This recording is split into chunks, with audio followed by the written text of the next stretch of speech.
ከዚህ ባሻገር ደግሞ ኡስታዝ ኢብራሂም አንዳንድ ሐመር አካባቢ የጉብኝት ስራዎች ሐኒፍ ለኡካም ቡድኑ አድርጎ ነበር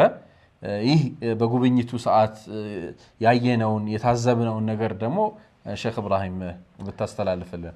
እዛው አልহামዱሊላህ ይሄም አንዱ የዳዕዋችን አካል ነው እዛ አካባቢ ያለውን አህዋል ማጥናት የሰለሙትስ ምን ደርሰዋል እንዴት ናቸው እዚህ እስልምናን የተቀበሉ ሰዎች ምን ይመስላሉ የሚለውን ለመጎብኘት ችለናል እዛ አካባቢ ያው መስጂድ አለ ማሻአላህ እዛ መስጂድ ላይ ኡስታዞች አሉ ያንን መስጂድ ለመጎብኘት ችለናል እዛ ሐመር አካባቢ እንደምናቀው ሲጀመር ሴቶቹም ወንዶቹም ልብስ አይለብሱም ከላይም ከታችም ክፍት ነው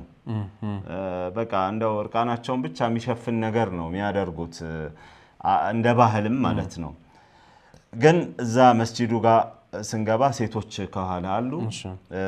ከፊት ለፊት ደግሞ ህፃናት ልጆች ታዳጊ ልጆች አሉ እዛም ባደረግነው ጉብኝት ማለት ነው የስምና መሰረታዊ ነገሮች ቁርአንን ከመቅራት ጀምሮ የተለያዩ ነዝም ከመሐፈዝ ጀምሮ እንደዚሁም ደግሞ መሰረታዊ የሚባሉ የሶላት ሹሩጡ ሶላት ሐፍዘው እነዛን ሁሉ ባየንበት ሰዓት ላይ እንደው በጣም ነው የተደሰትነው ማለት ይቻላል ምክንያቱም ሴቶቹ ደግሞ እንደነገርኩ እንግዲህ ሌሎቹ hatta የሰለሙት ያው ገና ስምናን ስለማያውቁት ራቁታቸው ነበሩ እኛ ራሱ ስናሰልማቸው የነበረው እንዳለ ከላይ ልብሳቸው ምንም የለም ሰውነታቸው ልክ እንደተፈጠሩ ነበር ያሉት እዛ አካባቢ ግን ስንሄድ ጅልባብ የለበሱ ሴቶች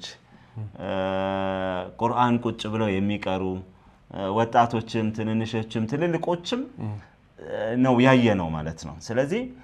ስራ ጥሩ እየተሰራ መሆኑን ለመገንዘብ ችለናል ማለት ነው ትልቁ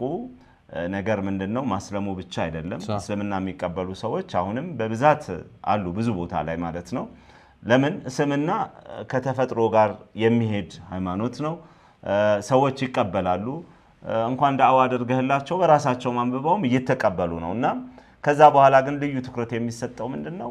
እነዚህን ለትልቅ ደረጃ ማብቃት